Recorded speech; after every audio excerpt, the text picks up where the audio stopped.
Good afternoon, everyone, and welcome to another episode of Textiles and Tea from the Handweavers Guild of America. I'm David Heustess in Nashville, Tennessee, and I have the privilege of being with you today. Kathy's not available, but will be back with us next week. Today's episode of Textiles and Tea is generously sponsored by the Seattle Weavers Guild. I checked out their website. Wow, 350 members strong and lots of great things going on there. So we thank them today for their sponsorship of this episode. We also welcome your questions and will attempt to address any and all of them, or as many as possible at the end of the program. Please submit these questions using the Q&A button and not the chat. It's just easier for us to look through the Q&A box for your questions, which are really important to us. Today, we are having tea with Jennifer B. Williams, and I am so excited to get to spend some time with her. Hello, Jennifer. Hello, David. How are you? I'm great, thank you. I'm going to take a moment to lean in just a little bit to read your bio so that I get all this great information out about you. So, folks that are joining us today, Jennifer is a band weaver who finds endless joy in her inkle loom, her favorite tool for creative exploration. Driven by curiosity and a deep respect for global weaving traditions and drawing from these vast histories, she explores techniques from around the world, finding inspiration for interpreting them on the inkle loom. Excuse me. Her work has been published in Handwoven Magazine's Easy Weaving with Little Looms. Beautiful work that we're looking here. I particularly love this basket. So hello, Jennifer, again. Hello, And hello. there you are. So first question for Textiles and Tea. What are you drinking today? Oh, I'm pretty. drinking a lovely herbal tea that's iced because it's hot in Florida. I know that it is there. It's like summer already. I switched to a kombucha today. I needed something Ooh. iced and everything too. So we are set to go for our hour here. Um, Jennifer, we love the stories of how someone gets started in fiber arts. So would you give us a little bit of your history, how you came across the inkle loom, where you're going with it, and what else have you explored in this rabbit hole that we all find ourselves in? It is a rabbit hole for sure. Um, I like to say I've always played with fiber. Hmm. I learned how to knit when I was 7 and crochet when I was 8. And then along the way, I've picked up almost every fiber art that there is. I've done Wow. embroidery and remember the latch hook kits and all of the fiber arts. I've just always played with it, and I realize now that as a weaver, that when I was a kid, I even had the Fisher Price rigid heddle loom. I didn't know what it was called, but it was this little loom, and it had a lever, and you did the side, and then you passed the weft, and yeah. So I've always played with fiber. Um, I was going to say you asked about the inkle loom. I fell in love with it when I joined a Weavers Guild, and somebody walked in with an inkle band wearing it. And so I found inkle then and fell in love with it. So you saw the product before you actually saw the loom. Absolutely. Yes, that is true. I did. I saw Interesting. this detailed narrow band. I didn't even know it was called a band at the time. She was wearing it as a belt, right? So I saw this narrow belt she had an intricate little, actually now I know it was very simple, but a simple pickup design on it. And that band captured my heart. I was like, what are you wearing? What is what is that? Wow. Yeah. And, and when was this that you started with your inkle loom weaving? Oh my goodness. I always forget exactly. It was about 15 years ago. Okay. Well, no, that's not true. I joined the guild about 15 years ago. But I didn't start weaving for at least another 2 years. I joined the guild because initially I wanted to learn tapestry. Oh, yes. I had gone to a store in New Mexico called Giacomo's, Hmm. and one of their locations in the back has a mini marketplace of artisans from around the world. And there was this gentleman in the back weaving tapestries, and it was like he was painting with yarn. I just thought it was fascinating. And it always stayed in the back of my mind. We moved to Florida, and it came to the front of my mind. And I said, I'd like to learn to do that. And I found my guild, but at the time, no one was weaving tapestry. But Ah, going to the meetings and seeing the show and tell, I knew I was in the right place. yes. I had found my people. Yes. Guilds can be such a great place to get you one step and then the other and the support that you need and everything for that. That's just great. Let's take a little look at your some of your work here. We saw the first three slides that's we were going up, but we want to start off by looking at these two works and asking you about color. And I know from my own experiences that people, weavers, will tell me that they're intimidated by color. When you began weaving, did you struggle with this color use or did it come naturally to you? Always struggled with color use. I currently struggle with color use.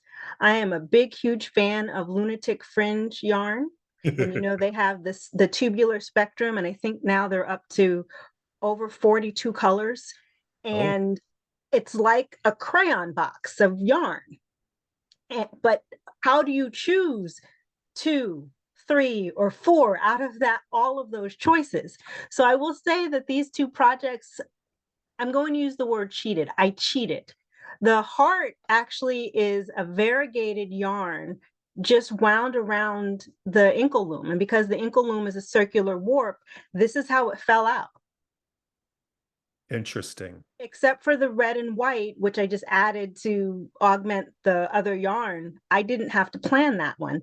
And also with the purse, so I should say I love color, but choosing color for a project is a challenge for me. So the purse is actually recycled sari silk. Oh, So it was just yards and yards of different colors of sari silk. And again, I just wound it around the loom. And because it's warp faced, you get the color that you get. So for color hesitant people or choosing color, variegated yarns are a great way to go. and and so this is interesting because some people will use an inkle loom or a small frame loom or something, or maybe a pin loom, something that they can weave the colors out or lay them out. So inkle looms are small, they're portable. So do you ever like wrap your inkle loom and then realize everything about the color is wrong and you have to start over again? Or do you just go, I'm living with it and moving on? Yes. Sometimes you warp, like, so I just warped up a band that I had the colors that I liked, but I didn't like the way I laid them out. Hmm. So I took the whole warp off and rewound it with the colors in the order that I wanted. Sometimes you just stick with it and I just weave it off, and then it turns out better than I thought after it's off. I Yes. think we've all worked with warps, be it on a floor loom or an ankle loom or a rigid heddle loom, that it didn't quite turn out how you thought. You just Yes. finish it off. Yes. I often will tell my students, I might not like the colors that turned out, but one day somebody will come by and go, "Ooh, that's pretty." And then I just hand it to them and off it Yes. goes. And I Yes. never have to see it again. Yes. So that is great. But, and the variegated yarn trick is genius Yeah. because you're letting you're letting that do the work for you, and playing along with what you see going on there. But you also have some work that is in black and white, which of course is, I guess, the easiest way to design something. Um, do you find that the black and white has different challenges from the color, or is it easier when you're working on an inkle loom just to be black and white? Me, on an ankle loom or any project, really, I think when it's black and white, you get to play more with proportion, and the idea of color Mm. placement is removed. Black and white always goes together. And so then it can become about, do I do large stripes or narrow stripes, or is it half this way and half that way? So it becomes more about proportion, I think, when you're doing black and white, because then the items can become more striking. The patterns can be more striking or more subtle, depending on how you want to play with it. Like the middle image is, I just picked up the white and I picked up individual threads, every other, and it's a very subtle pattern versus the one to the left of it where I picked up all the black and it's so much more dominant. Hmm. So it becomes about proportion, I think, when you work with black and white. Yes. And some of these look like the structures are already part of the process, and then there's an element of play as you're weaving. Do you find that you improvise while you are weaving? So that's a great question for this band in particular. Annie McHale, who I know has been on Textiles and Tea and is an amazing band weaver who loves color and has an amazing eye for color, said that she sits down at her naked inkle loom and she warps up the loom as she goes without a plan. And then she makes her pattern without a plan. And at first, that just gave me, oh my goodness, you did what? But I challenged myself to say, okay, well, here's a blank canvas. The warp is what the warp is. I have horizontal black and white stripes. If I just started picking up some threads here and there, what would happen? And these were the motifs that came from literally just sitting down at the loom and playing. Wow. It's kind of like a sketchbook on an inkle band. Yes. They're incredible. They have that sense of play and improvisation to them, and it reads so clearly in the black and white. There's a sense of play in the way that you brought the colored ones together as well, but it really, really does pop here for me. I hope that other people are seeing that as well. Thank And you. I love a good plan, but I also love to go along with the flow. So this sounds like we are kindred spirits here. Especially since the best laid plans of mice and men. Yeah, that's very true. Very true. Good. Any secret little tip about color that you might want to share? Because I am color hesitant, I try to give myself grace and permission to play, Good. Play to is just play. always key. Yeah. Try it and see. Good. Good, good, good. So from some of your other conversations or articles written about you or written by you, you've said that you have a basket of bands that you've woven that have no purpose yet, and that you will decide what to do with them later. So we're showing a slide of the basket of bands, and then this beautiful notebook that you are keeping your ideas in. So it's kind of like there's a free for all here in the basket and some structure here in the notebook. So how does that work for you? Can you talk a little bit about this process? I think it's a process going on here. I would say I wouldn't use the word structure for either one of them. I would say the notebook, I feel like the notebook is my notebook of madness. I just get an idea, and it's one of those things, if you don't write it down, it's gone. So I felt I needed a place to capture it. And I get ideas, I might be driving somewhere and then on the way home I have to keep saying it over and over so I remember to put it in my notebook.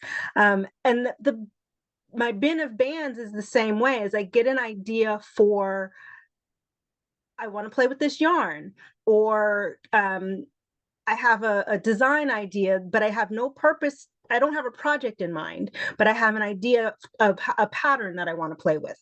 So then Mm. I just warp it up on the inkle loom and try it. Now at the time it has no purpose. So it goes in the bin. And then sometimes I get an idea and I can dig through the bin and there's a band that matches the idea. Or sometimes the bin becomes my muslin. Like if for sewers who want to try out a pattern, that they cut it out of muslin before they cut the real expensive fabric.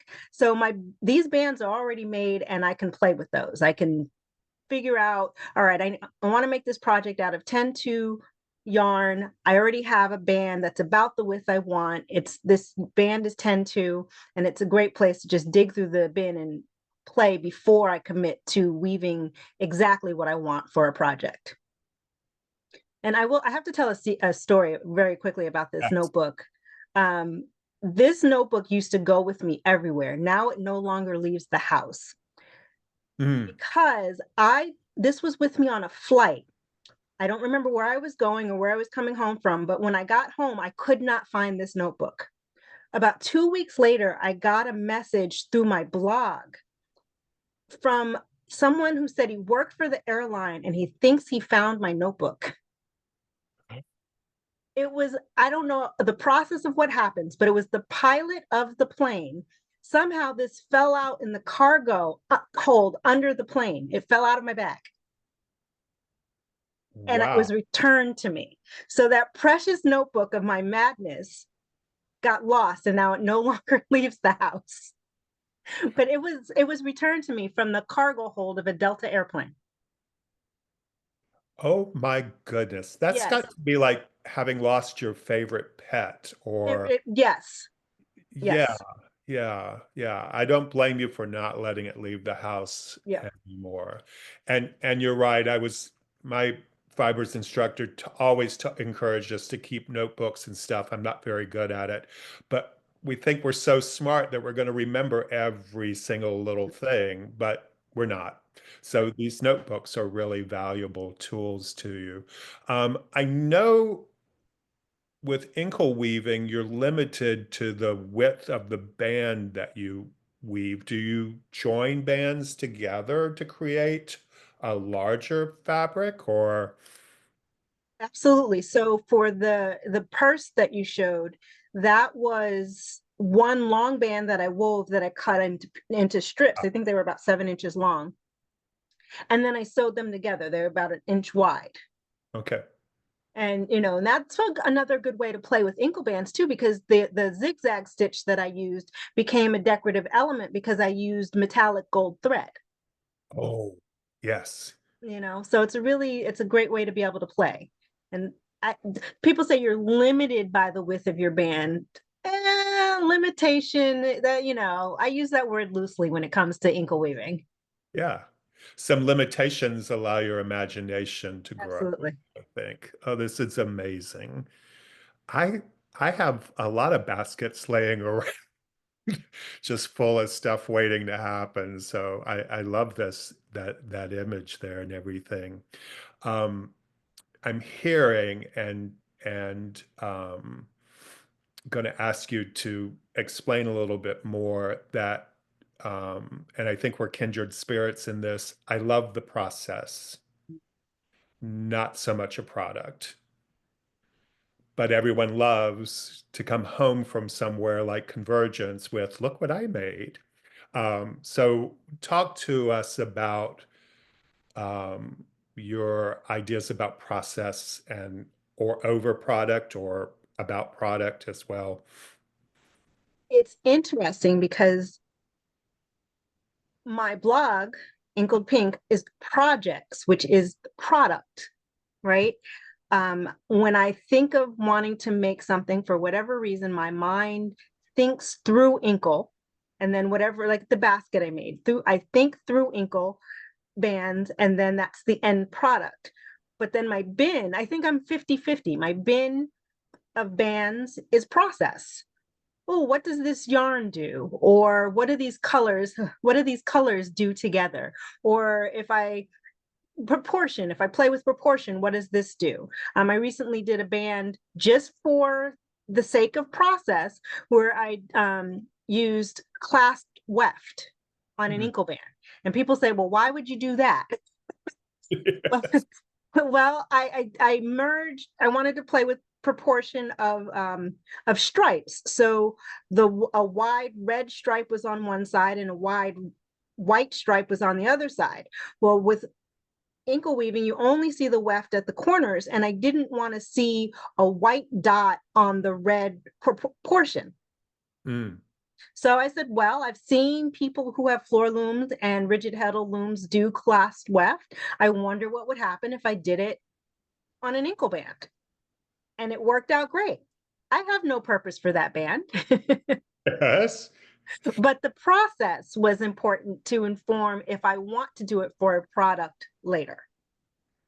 So the Yeah. two often work hand in hand for me. Amazing. Yes. Um, I think I think it sounds like spending part of your time focused on a product and freeing up some time for the process is how you're spending time in your studio, which is amazing. It's always good to allow yourself even half a day just to go in and play, I think, as well.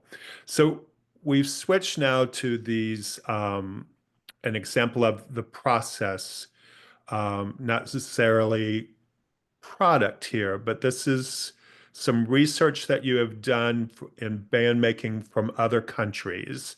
And you're teaching a class at the Braid Society conference this June in Cleveland, Ohio.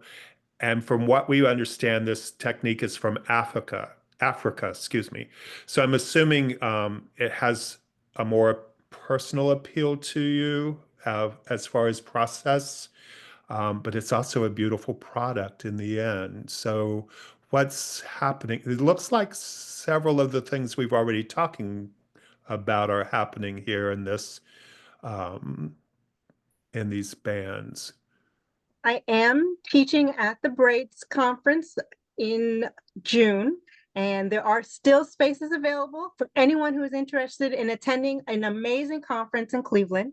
It is a narrow wares conference, inkle weaving, tablet weaving, kumihimo, ply split braiding. It's all kinds of narrow wares. If you're into narrow wares, it's an amazing conference. It's 7 days.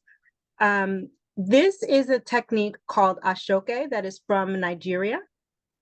Mm, And as you said, I have researched and studied and learned about band weaving techniques around the world. And it is fascinating. Almost every continent has some form of band weaving.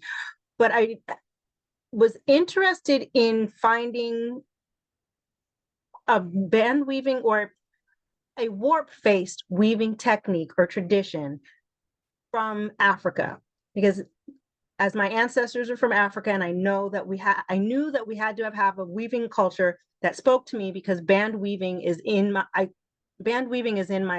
genes. It's in my DNA. And so I came across a textile called ashoke.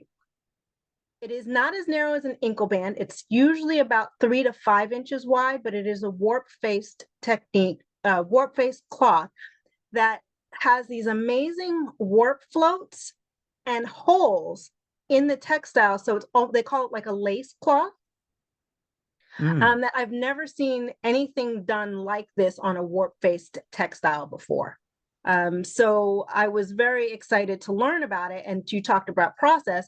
I looked at pictures, I read up about the textile and interpreted it on an inkle band. And then I am teaching that at the Braids conference in June. This textile shoke is a prized cloth traditionally made out of a wild silk found in Africa. And so it was very much an honor to try to explore how to recreate that. Now, I've not had the privilege of going to the Nike Center in Nigeria and learning it, but it was an honor to try to figure out how I could create something along those lines in a warp-faced cloth. Mm. Yeah, I know you can find out anything you want to on YouTube or the internet, but this doesn't seem like, was there a lot of information or There's resources not. for it? No, there's some books that it's mentioned in a few books. And there is a gentleman, who teaches it, who taught. He recorded himself weaving it, who lives in Nigeria, and he did like an 8-part series on Facebook that he did share. It was a paid series, so I took one virtual class to after I did this band. Yes. And So here on the right, where it's crossing over, it's making the grid there with like the diamond shapes. I'm loving that section. thank you. I'd love a band that's I might have to commission you. I'd love a band that just has that pattern going on through it. It's just We can talk, David. We can talk. I know. But Uh, again, that was part my interpretation. I hadn't seen any textile like that. I had not seen that pattern on any of the textile images I had seen. But this was the process. Okay, I've kind of figured out how I want this to work. Now, what else can I do? So yes. And that's what I love. I think it's amazing to learn from all these different cultures and people from around the world or right in your own guild, but you have to make it your own. And this is incredibly your own. I'm thank you. loving it. Yes. Thank Um, we're both teachers, and we probably have quite a bit in common about how we approach teaching a class. Um, but you have spoken before to other people about a, a way of finding out what your student needs. I imagine you have more than one at a time as well, especially at a conference. So could you switch gears just a little bit and put on that teacher hat and talk about how you prepare for a class like you're going to teach at a conference, and how are you also prepared to meet individual needs during that time with people? It's very important, I think, as a teacher to understand um, the group and the individual as well. I love teaching. I feel like I say I have a teacher spirit. I've not done it professionally in terms of having a degree. I did teach for 1 year, but I didn't train to do it. But even I played school with my brother all the time and he hated it. I don't want to learn. I'm out of school. But I love teaching. But I'm also passionate about band weaving. So when you put those two things together, it is not hard to try to share it with someone. And when it comes to because it is very important for me that when you're with me to learn something, that you walk away feeling like, okay, I didn't master that, but I get it. I get it. So asking questions is so important. And sometimes I know for myself and learners, we don't even know what questions to ask. So sometimes trying to hear what isn't being asked. And I know that sounds elusive. Like, how do you hear what isn't being asked? Hmm. Um, I transferable skills. At one point, I was in outside sales, and in the training, they told us to look for the true objection. So when the person says no, well, what are they really? Why are they saying no? Because now's not the right time. It's too expensive. They really just don't like your product. What is the true objection? And once you can figure that out, you can give whatever the appropriate answer is. So in seeing when I'm with a student, if I'm seeing a light bulb isn't clicking, I try to figure out what their true objection or their true barrier is. And then Mm, together we try to find the answer. amazing. That light bulb moment is, I love that light bulb. yeah, yeah, when things start to click and everything, which leads me to ask, there's probably 100 success stories, but which success story as a teacher could you briefly share that you had with a student? Honestly, I think every time I teach with every student, there's a success story because everyone is where they are. So I had a student recently, she had never woven before. And by the end of the class, she wove a band. Her selvages were not perfect, but we don't expect them to be. There were errors, That's expected, but she wove a band. I have another student, you might have another student who has woven 5 bands and therefore they are there for a refresher. And so maybe what they took away from the class was they understood better about tension, or they understood better about reading drafts or writing their own drafts. So that was their success story. So there's so many in a class, it's hard to say that there's one. Yes. Yeah. Yes. And that just makes me want to sign up for one of your classes. So that is, Please do. and I've never done an inkle band. Oh, I just lost my script. Let's move on oh, there we go. This is, I get so excited by the conversation, and then I have to realize that we've got a clock to watch. There are people with other things to do and things like that and everything. But thank you for sharing some of your teaching philosophy with us here.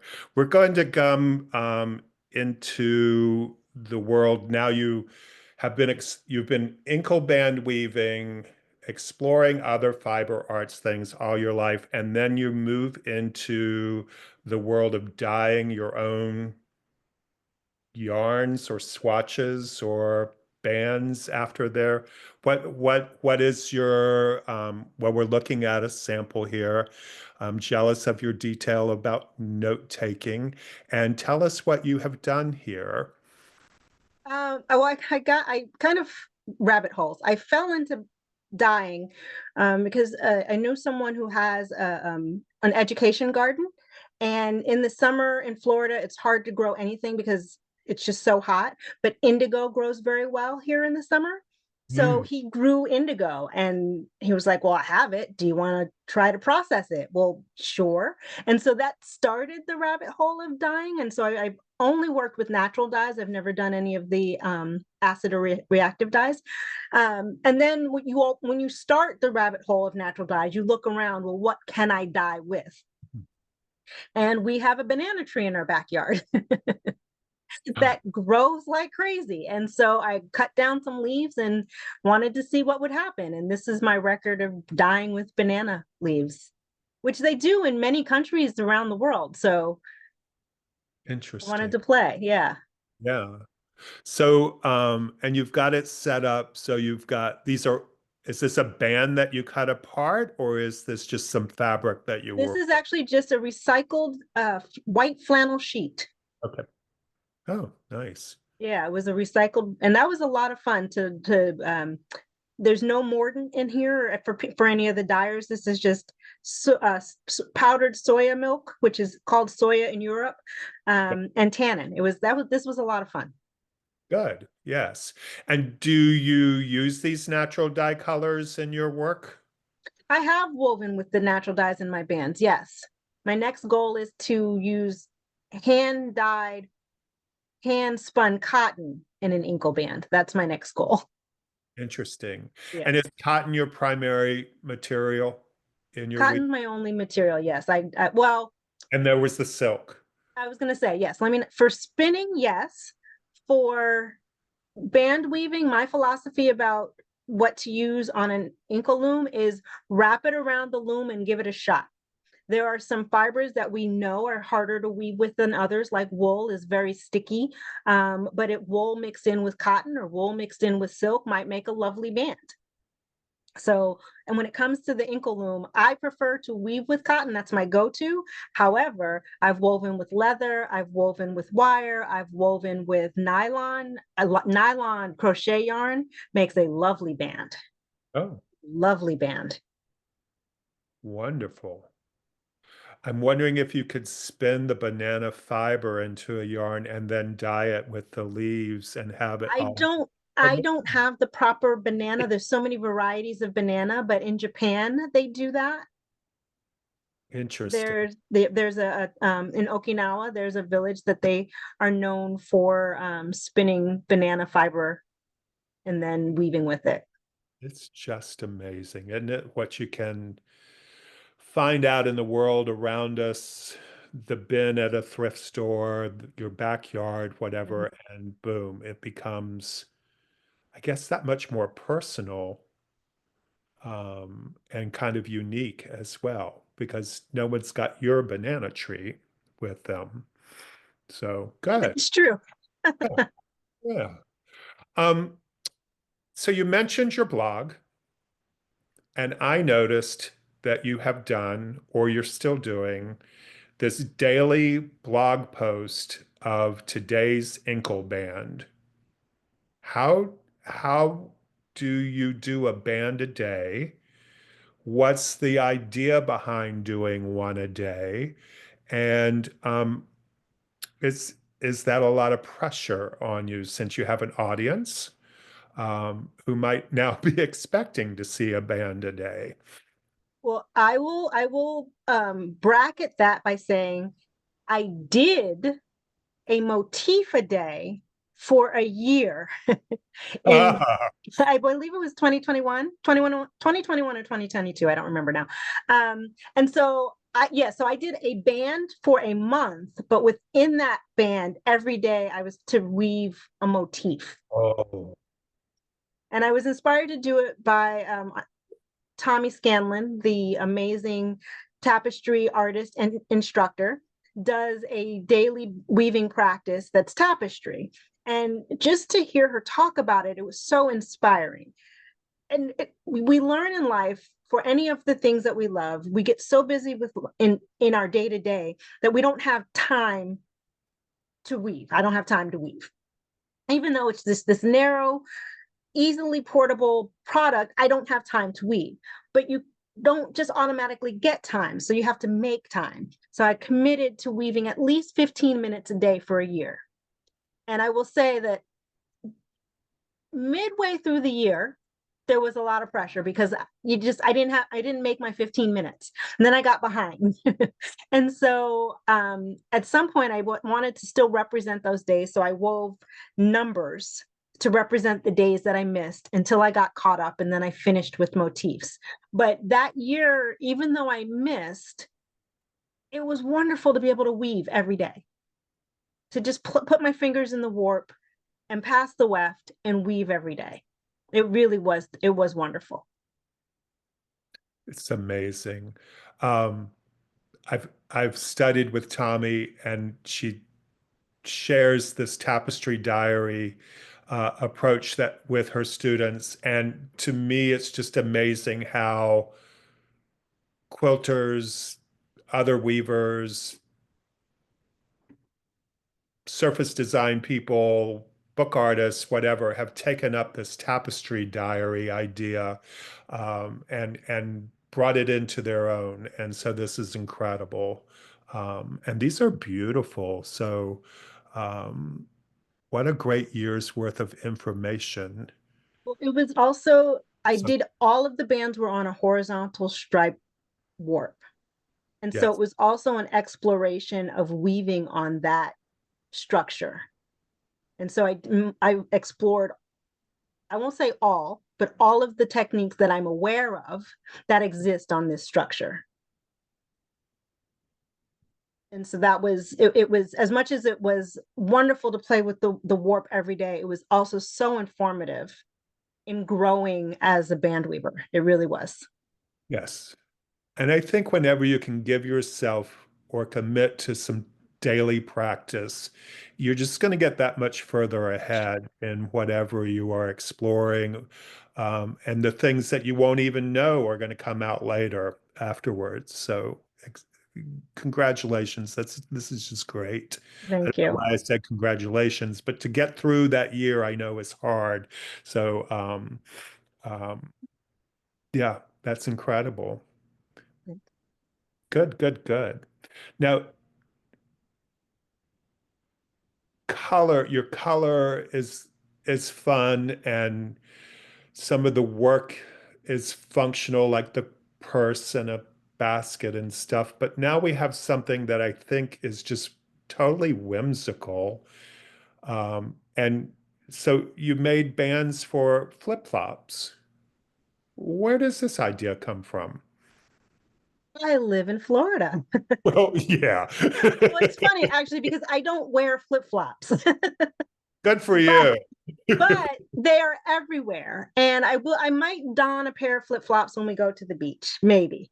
Um, But the idea for, I mean, flip flops are everywhere. And, at the end of the day, a band is a strap, a flip flop is held on by straps. And so the inspiration, I think, was just organically around. And then, the colors that I live in Florida, those are very Florida colors. Mhm. That was a fun project. I think that might have been my first or second project that was published in Little Looms. I was very proud of those. And that way people can create their own one-of-a-kind flip-flops Absolutely. to enjoy at the beach or beside the pool. Right. Absolutely. You can Yeah. have as many pairs as you want, right? And coordinate them with your bathing suit or your cover up. Yes. Oh, can you interchange? You With, can't with these. I played with that, but there wasn't a way. Well, I didn't come up with a way. So if anyone does, please share of being able to put the band through the toe that was removable. ah, I wasn't able to figure that one out. yeah, yeah. I can see. So you've kind of created, or you did create, from the colors of Florida.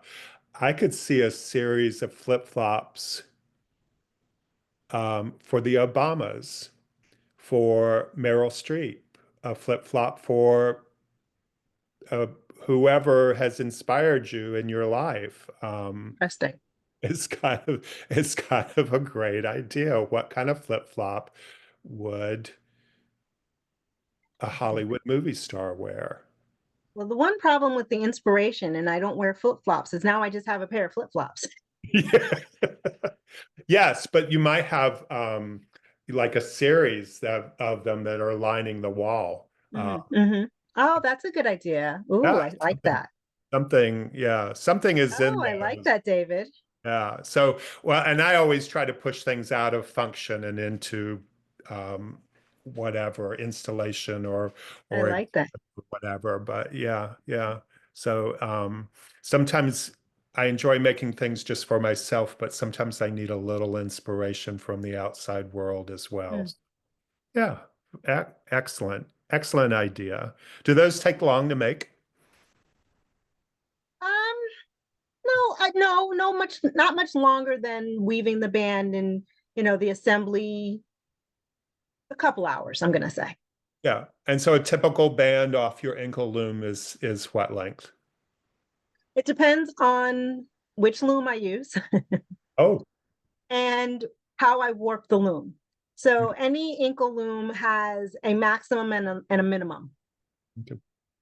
So I have a small inkle loom that I designed that the longest I can do is 6 feet. But I just warped up a band. I think that is only maybe 40 inches because I didn't use the whole length. So it really just depend on the brand of the inkle loom that somebody's using. And do you use cards with your ankle loom, or is it just the warp and the weft on the loom itself? It's just the warp and the weft on the loom. John Malarkey is our resident tablet weaver, and I will leave that to him. I Yes, am a warp faced band weaver, plain weave. That's me. That's who I am. there's you. All right, I've good. tried tablet weaving. It's not my baby. Yeah. I was surprised when we were John was here in Nashville, and I was surprised that we were warping a ankle loom and putting the cards on it all at the same time. But it works. But yeah, it may not be for everybody, and he's It definitely makes beautiful textile, but yeah, I'm a warp faced ankle weaver. yeah, it's beautiful. Um, So I want to ask, and it goes along with your practice as well as your teaching and all. Some weavers will begin on a floor or a table loom, something with harnesses, and their approach to weaving on an ankle loom, is it influenced by their experiences? Do they have a different approach or experience with the ankle loom as opposed to the outright beginner who's never woven on anything and has their first experience on the inkle loom?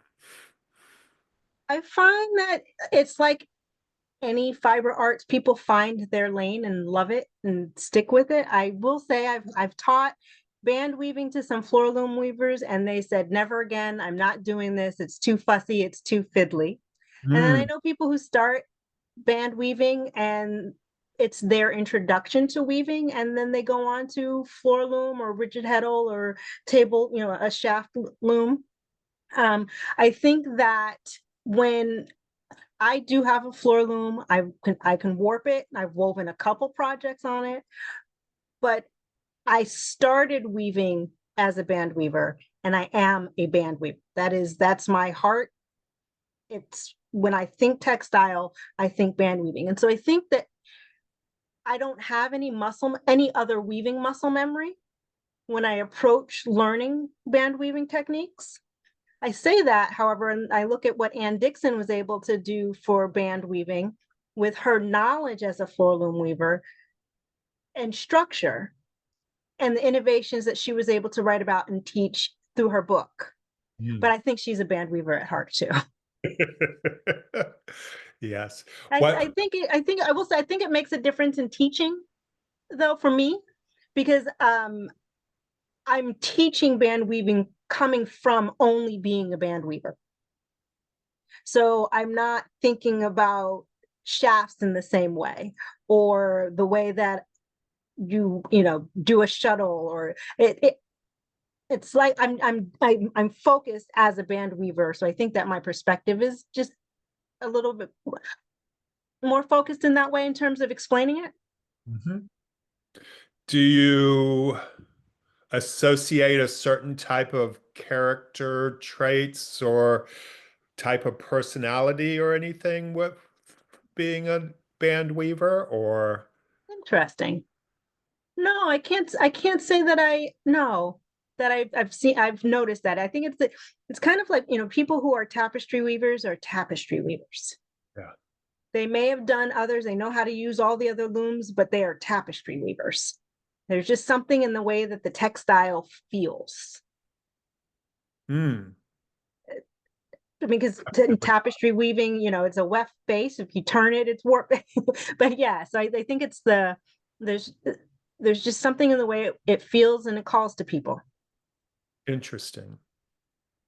I hadn't thought about that as far as the way that it feels to people, but it makes sense. Thank you for that. That was really, I was um, gonna say, because we could talk. The sound. There's so much to band weaving. yes. I'm still also thinking that a floor loom weaver would find inkle looms fussy when it can take you 40 hours to thread a floor loom. Right. And then you've made 15 mistakes, or in my case, 115, that you then spend another 40 hours correcting. So I don't know. But I can see sometimes the very simplest of tools can create new problems, Oh challenges, yes. aha moments all at the same time and everything. Um, so as a diehard band weaver, what do you say to a person who just says, why are you doing that? Get on a loom. Hey David, we don't have enough time. Well, you get okay. I'm watching my clock. You get 1 minute. Go. Go loom is a loom. Band weaving is weaving. There are people that use what is, a backstrap loom that is some sticks tied to a tree in a distance in front of you, and they are producing cloth. As long as we are all weaving, it does not matter what tool you use. Excellent. Okay, that's my elevator pitch. There you go. Yes, the elevator pitch. That's the term I was looking for. Yes, yes. Good for you. Um, So we know that you'll be teaching this summer. We know now you have a whole new series of flip-flops to make. What is next for you, though, on your books and plans and dreams? Is there that trip to Africa finally going to happen? Oh my Or goodness, that would be so amazing, David. You said it. We all heard it here from David. But in the immediate, tangible, what is happening? I am working on a book. After my exploration of horizontal stripe weaving, I am now motivated to create the book that is on that. There was a lovely book written by Evelyn Nair in the 1980s that was self-published, but it's the only book dedicated to that structure. So Mm. that's my big project. And then teaching, more teaching. I'm looking to do more teaching. I love it. I love to go to a guild, go to a conference and get in and just share about inkle weaving. Is your calendar full for the rest of the year? You're going It to is CrossFit not. in Ohio? I'm June is the end of what I have on my calendar for the year. Okay. It's been a great first half of the year. I was fortunate enough to teach at Weave Together this year, at a guild this year. So yeah, if I'm available. I want to teach. Yes. Hello. And do you do some teaching like this on Zoom with guilds, or do I you prefer haven't to be yet. in person? No, I'm very happy to teach on via Zoom. It would just be a conversation we would have to talk about. But yes, I'm very happy to do that. I've It's done presentations. I always do talks. I can do a talk too. yes, and a beautiful one at that. Thank you. From what I'm getting today, yes, I'm learning so much. I want to take a few questions from our audience um, today. And I don't know why. Thank you, Christine Williamson, for asking this question. You talked about learning how to knit and crochet at 6 and 7 or 10. Was there a person that was the major influence or teacher for you? Surprisingly, no. There were no fiber people that I saw them practicing it. I learned later, years later, that my mother is an amazing seamstress. Didn't know because she never sewed while I was growing up. But I know she crocheted some baby blankets for me, but no, yeah, it's in my DNA from some ancestral memory back somewhere. Hmm. So you I believe that. found who and whatever that you needed to learn what you needed to go on. So many Absolutely. people have that. My grandmother taught me to crochet, and I still want to do it and stuff like Was that. a family friend who taught me to knit. My mom did teach me to crochet, but that was the extent of, Yeah, to your point, you do hear people say, "Oh, my aunt, my grandmother, and I saw her all the time." I didn't. I just love fiber. yeah, yeah. Well, it's beautiful. Um, this is interesting, and I hope I'm asking this right. Alan Chemenko, hope I didn't mess up your last name. Um, recycled sari silk, was it specifically cut on the bias? Or was it the stuff like I got that frays as you're trying to crochet or weave with it? And what did you do if it was that fray type things to make it behave, I guess, in the weaving? It did fray, and I think they just ripped strips. They were maybe a quarter of an inch wide, and then they did a very rough seam to sew them together at the short end. So it was like almost like it was already yarn. I'm putting that in air quotes. It was already yarn. And so when weaving with it, I did have to fiddle with some of the fraying and fiddle with the seams and push them down and pull them up. It was worth it in the end, but yeah, it was not a finished, beautiful, like sometimes you'll see this sari silk yarn that's all they twist it and then they do an exterior core around it. It Hmm. was just the strips, Okay. like rag rug strips. And just let it be Let it be. Hmm. with whatever it is within the weaving. Yep. Nice. Um, we've talked about Tommy and tapestry weaving maybe a little bit more than I thought. So, Susan Green would want to know, um, have you ever been tempted to go back and just do the tapestry after all? I've not. I was so fortunate to take a workshop with Tommy, and so I have a swatch that's about this big, and that was enough for me. It's I could it see was how the enough for two me. could go together though in some Yes, serious way. yes. And you are the one to figure it out, not me. So that is great. You talked about a loom that you designed of your own. So I want to know who made it. And then Joy Starrett wants to know how many inkle looms are there, and is there one manufacturer that you prefer, or is it an eclectic mix? So the loom that I had made was just made by a lovely, amazing woodworker. And so I'm found someone who can help me produce it. But Mm. in terms of how many are there, so many inkle looms out there. Um, But how many do you have? oh my goodness, how many do I have? 8? Oh, all Nine? different sizes? I'm gonna say 10 and I'm gonna commit there. Okay. But yes, all different sizes. I have the Leclerc floor loom, I have a mini, I've got in between. Yeah. Yeah.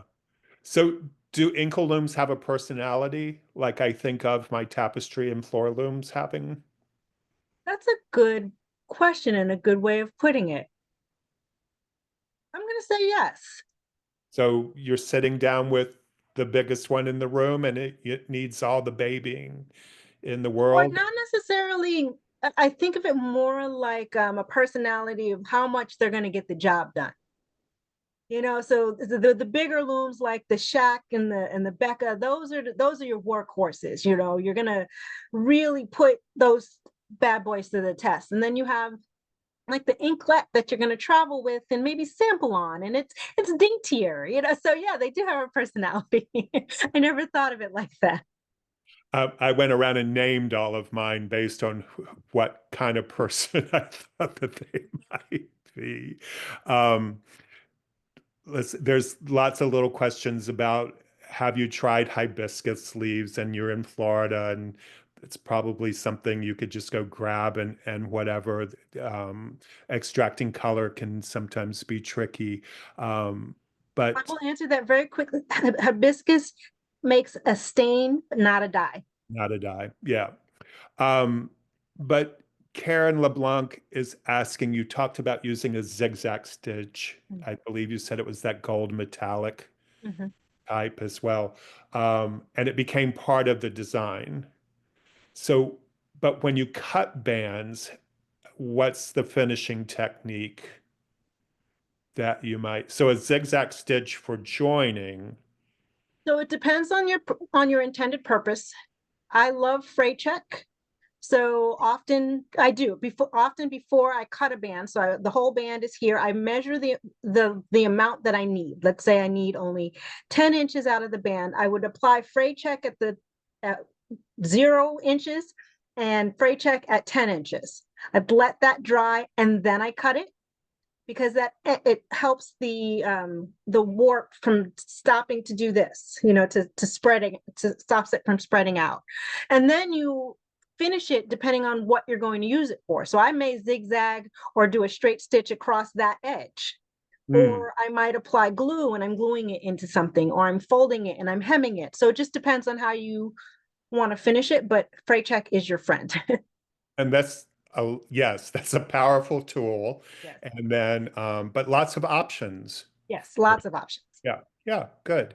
Jennifer, I can't Yes. believe that we have run out of time. Oh, already, David, this was fun. I feel like I could talk to you for another 4 hours. This was fun. Yes, I agree. You're wonderful, and we do thank you for your time today. And everyone out there, you can learn more about Jennifer, especially if this is your first day meeting her, at inklepink.com. And there is her beautiful picture. And be sure, if you're Google searcher, to put that B for her middle name into the search because there will be 1,000 Jennifer Williams out there. And you want to find this one. This is the special one. Another special thanks goes out to Seattle Weavers Guild for sponsoring this episode of Textiles and Tea. We do thank them for their support of this program. If you, as an individual or a study group in your guild or your guild itself wants to sponsor a session of Textiles and Tea, you can learn more about that at weavespindye.org, or you call the office because that helpful staff will give you all the information that you need. We want to encourage everyone from Jennifer Williams to your first time ever thinking about teaching to submit proposals to Art Sparks. That's the Spinning, Dyeing, Weaving Week or Spinning and Weaving Week that happens in the fall. And this year, the virtual classes and mini workshops are returning. And I did this 2 years ago, um, and had the best week watching other people share, getting a chance to share little classes and helpful hints along the way. So please, please, we need you. We want you to be a part of this program. If you're an experienced teacher, hooray. If you need help because it's the first time doing something on Zoom, I will even volunteer to help you if you'd like. And I don't even know enough about this to say that, but I will. So please, please submit some proposals to all this. Um, this week has something for everyone, and it's just a great experience. So we do encourage you to participate in any way that you want to.